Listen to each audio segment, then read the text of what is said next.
Gift वाली बहू। नरेश की माँ अपने बेटे से मिलने दिल्ली आ रही है। इस बात का पता चलते ही नरेश के दिल में हलचल मच जाती है। नरेश अपनी माँ के स्वागत की तैयारी में लग जाता है। साथ ही उसे डर भी सताने लगता है कि उसकी माँ कहीं अपनी पुरानी जिद पर फिर से बैठ ना जाए। हे भगवान, इस बार बचा लो, अगले साल पक्का माँ की जिद पूरी कर दूंगा। तभी दरवाजे की घंटी बजती है। नरेश दरवाजा खोलता है तो सामने अपने मकान मालिक को देखकर हैरान हो जाता है, क्योंकि उनके साथ एक सुंदर सी लड़की भी थी। अब नमस्ते अंकल, कुछ काम था, मुझे बुला लेते। आपने क्यों कष्ट किया? अरे नहीं नहीं, इसमें कष्ट कैसा, मैं तो बस तुम्हें रीना से मिलवाने आया था। आज से रीना तुम्हारे साथ इसी फ्लैट में रहेगी। अंकल, कोई लड़का फ्लैटमेट नहीं है?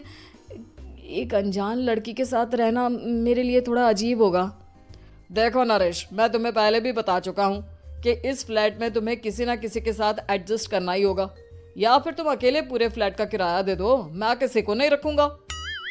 नरेश अपने मकान मालिक की बात सुन के रीना के साथ रहने के लिए तैयार हो जाता है, पर अंदर ही अंदर उसे ये बात खाने लगती है कि वो अपनी माँ को क्या जवाब देगा जब उसकी माँ रीना के बारे में उसे पूछेगी।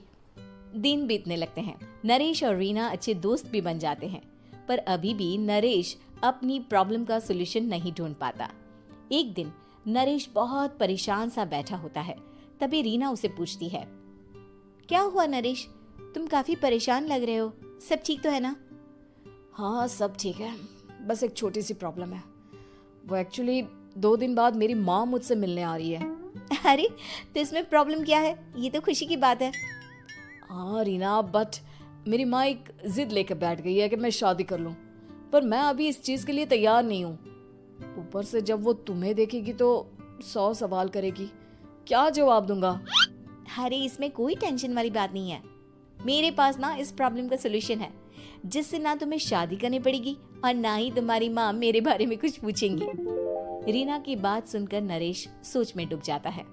वो सोचता है कि रीना खुले ख्यालों वाली लड़की है, कहीं माँ को सच बता ना दे। नरेश को सोच में डूबा देखकर रीना कहती है, अरे क्या हुआ, किस सोच में पड़ गए? डोंट वरी, जैसा तुम सोच रहे हो ना वैसे कुछ भी नहीं है। मेरे पास एक प्लान है। मैं कुछ समझ नहीं पा रहा हूँ, कैसा प्लान? मैं समझाती हूँ। हम ना एक कॉन्ट्रैक्ट मैरिज कर लेते हैं। फिलहाल मेरे पास जॉब नहीं है, तो तुम इस रूम का किराया दे देना जब तक तुम्हारी माँ यहाँ रहेंगी, सिर्फ तब तक। और तुम अपनी माँ से कह देना कि मैं तुम्हारी पत्नी हूँ, इससे वो मेरे यहाँ रहने पर कोई सवाल भी नहीं करेंगी। अरे बात तुम्हारी ठीक है, पर माँ से झूठ बोलना, ना ना बाबा, मैं ये रिस्क नहीं ले सकता। कोई और आइडिया दो ना तुम। देखो मंजूर हो तो बोलो, वरना सच बता दो, मुझे कोई प्रॉब्लम नहीं है। रीना की बात सुनकर नरेश सोच में डूब जाता है। बहुत सोचने के बाद जब उसे कोई रास्ता नहीं मिलता तो वो रीना के बताए हुए रास्ते पर चलने के लिए तैयार हो जाता है। वो रीना से बात करता है और अपनी माँ की पसंद और नापसंद के बारे में बताता है। रीना भी नरेश की सभी बातों को ध्यान से सुनती है, ताकि कहीं उससे कोई गलती ना हो जाए। आखिर वो दिन भी आ जाता है जब नरेश की माँ उससे मिलने दिल्ली आ जाती है। नरेश अपनी माँ को फ्लैट पर लेकर जाता है। जैसे ही नरेश की माँ फ्लैट के अंदर जाती है, रीना उसके पैर छू लेती है। ये देखकर नरेश की माँ थोड़ी घबरा जाती है और नरेश से पूछती है, अरे बेटा नरेश, ये कौन है? माँ, ये आपकी बहू रीना है। माफ़ी चाहता हूँ, सब कुछ इतनी जल्दी में हुआ कि आपको बता ही नहीं पाया, इसलिए सोचा कि क्यों ना आपको सरप्राइज दिया जाए। अरे बेटा, मैं तो बस तेरा घर बसा हुआ देखना चाहती थी। हाँ, बहुत अरमान थे अपनी इकलौते बेटी की शादी को लेकर, लेकिन कोई बात नहीं, शायद किस्मत को यही मंजूर होगा। ये कहते ही नरेश की माँ रीना को गले लगा लेती है। रीना बेटिया, मेरा बेटा ना थोड़ा नादान है, पर तुम काफी समझदार लगती हो, और मैं जानती हूँ कि तुम इसका बहुत अच्छे से ध्यान रखोगी। माँ आप चिंता मत कीजिए, मैं सब संभाल लूंगी। नरेश की माँ अपने बहू और बेटे के साथ खुशी खुशी रहने लगती है। दिन बीतने लगते हैं। नरेश की माँ और रीना का रिश्ता बहुत मजबूत होता चला जाता है।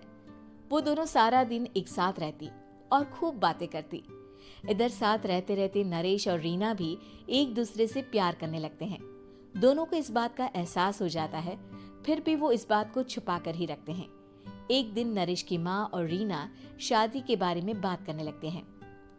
रीना बिटिया, ये तो नरेश ने मुझे बिना बताए शादी कर ली, वरना मैं तो अपनी इकलौती बेटी की शादी इतनी धूमधाम से करती कि सारी दुनिया देखती रह जाती। अच्छा माँ, आप ऐसा भी क्या करती नरेश और मेरी शादी में जो दुनिया देखती रह जाती?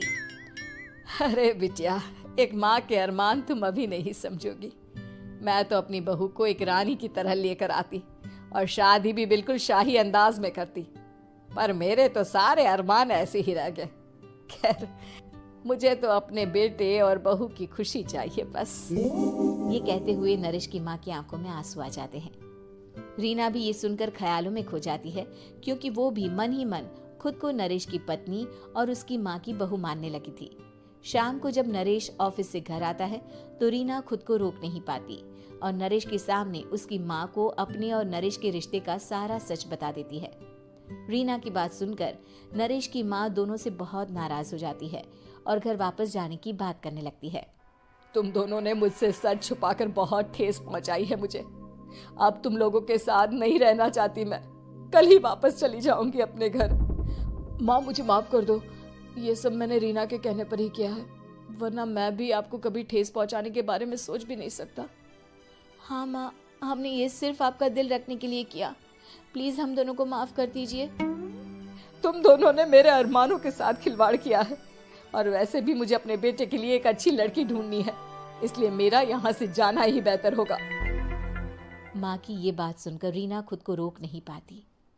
माँ, क्या मैं आपके घर की बहू बनने लायक नहीं हूँ? रीना की बात सुनकर नरेश हैरान रह जाता है।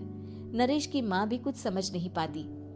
मैं कुछ समझी नहीं, आखिर तुम कहना क्या चाहती हो? माँ, मैं वो नरेश से बहुत प्यार करती हूँ और साथ ही साथ मैं आपको भी अपनी माँ मान बैठी हूँ। आज जब आपकी बातें सुनी तो खुद को रोक नहीं पाई, इसलिए सारा सच आपको बता दिया। रीना की बात सुनकर नरेश की माँ की आंखों में आंसू आ जाते हैं और वो अपने बेटे नरेश और रीना को गले लगा लेती है। मेरे घर की बहू तो सिर्फ रीना बिटिया ही बनेगी। मैं आज ही तुम दोनों की शादी की तारीख निकलवा दूंगी, बस एक बार तुम्हारे घर वाले मान जाए। उसी दिन रीना के माता पिता भी उनके फ्लैट पर आ जाते हैं। दोनों परिवार आपस में बैठकर बातें करते हैं और शादी के लिए राजी हो जाते हैं। रीना भी कॉन्ट्रैक्ट फाड़ देती है और कहती है, सही मायने में मैं अब बहू बनूंगी, अब तक तो सिर्फ कॉन्ट्रैक्ट वाली बहू थी।